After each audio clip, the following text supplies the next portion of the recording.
बार बार असफल जोगु भांगी पड़िबा अनुचित। कारण बेले बेले चाबी पेंथार शेष चाबी रे ताला खोली थाए। जेतेबेले सही भगवान आमको एते बड़ करिछंती, ए दुनियार धरा पृष्ठ को आनिछंती, से ही जानिछंती आमर कौन दरकार।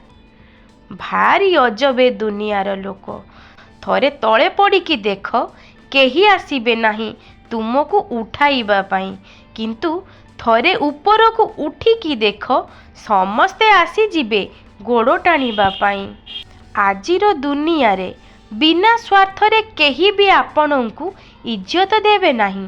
सेथिपाई निजको एते सफल बनाओ कि जेमिति लोक बिना स्वार्थरे तुमको इज्जत देवे।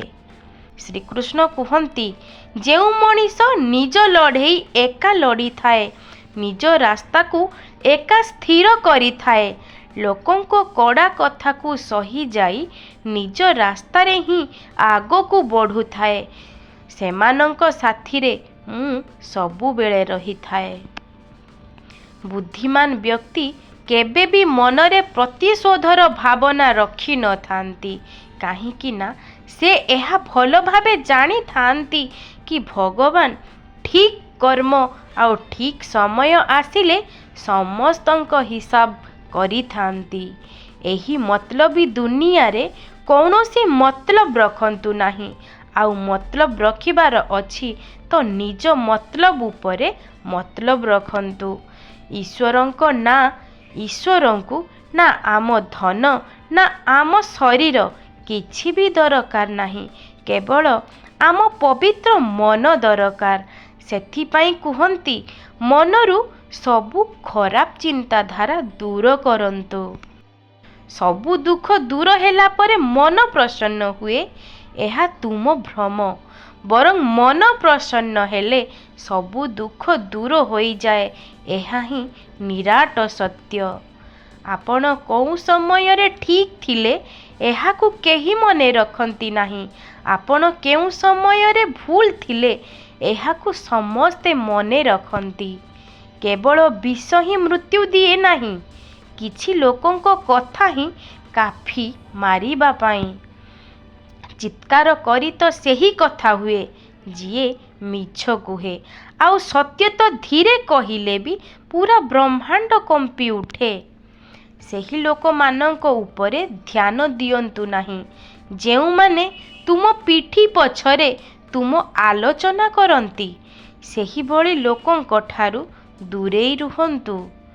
इच्छा ठारू सबु बेले दूरेई रुहंतु, कारण इच्छा पूर्ण हेले लोभ बढ़ी थाए, आ पूर्ण न हेले क्रोध बढ़ी थाए।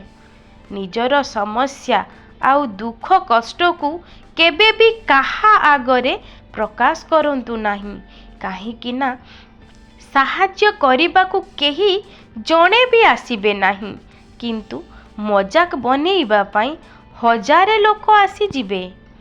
दोष न करी जेतेबेले दोषी होई जिवो, सेतेबेले निजको चुप रखिबा भल, कारण चित्कार करी केबे भी निर्दोषर प्रमाण करा जाए नाही। जेउ लोक कही थांती मो पाखरे समय नाही, प्रकृतरे तांको पाखरे समय तो भरपूर थाए, किंतु सिए आपणंकु समय देबाकु चाहंती नाही। जीवन रे जदि आपण सबुबेले दुख उपरे ध्यान देबे, तेबे आपण सबुबेले दुखी होई रही जिबे, आउ सुख उपरे ध्यान देले सुखी होई रहिबे। मनुष्य बुद्धिमान सेतेबेले हुए नहीं जेतेबेले से बड़ बड़ कथबार्ता करे। मनुष्य बुद्धिमान सेतेबेले हुए जेतेबेले से छोट छोट कथा बुझी पारे। जदि काहा कथा तुमको खराब लागे, तेबे दुईटी उपाय रे भाबंतु।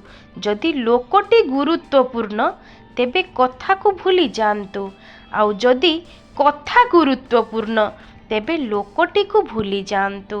गरीब रहिबो तो केही पचारिबे नाही, परिश्रम करिले सबु हसिबे, आउ सफल हेई गले समस्ते जळी थांती। आपण ନିଜ ଜୀବନକୁ ନେଇକି କେବେ ଦୁଃଖୀ ହୁଅନ୍ତୁ ନାହିଁ। କିଏ ଜାଣେ ଆପଣଙ୍କ ଭଳି ଜୀବନ ଆଉ କାହା ପାଇଁ ସ୍ୱପ୍ନ ହୋଇଥାଇପାରେ। ଯେଉଁ ଲୋକ ଆପଣଙ୍କ ଠିକ୍ କଥାରୁ ବି ଭୁଲ ବାହାର କରିଦିଅନ୍ତି, ତାଙ୍କୁ ସଫେଇ ଦେଇକି ଆପଣଙ୍କ ମୂଲ୍ୟବାନ ସମୟକୁ ବର୍ବାଦ କରିବା ହିଁ ଆପଣଙ୍କର ମୂର୍ଖତା ଅଟେ। ଜୀବନରେ ସେହି ମଣିଷ ସହିତ ଅଧିକ ସମୟ କାଟନ୍ତୁ, ଯିଏ ଆପଣଙ୍କୁ ସବୁ ସମୟରେ ଖୁସି ଆଉ ଭଲ ପାଇବା ଦେବା ପାଇଁ ଚାହୁଁଛି। ଗୋଟେ କଥା ତ ସତ କି ହସୁଥିବା ଚେହେରା ପଛରେ ବହୁତ ସାରା ଦୁଃଖ ଲୁଚିକି ଥାଏ।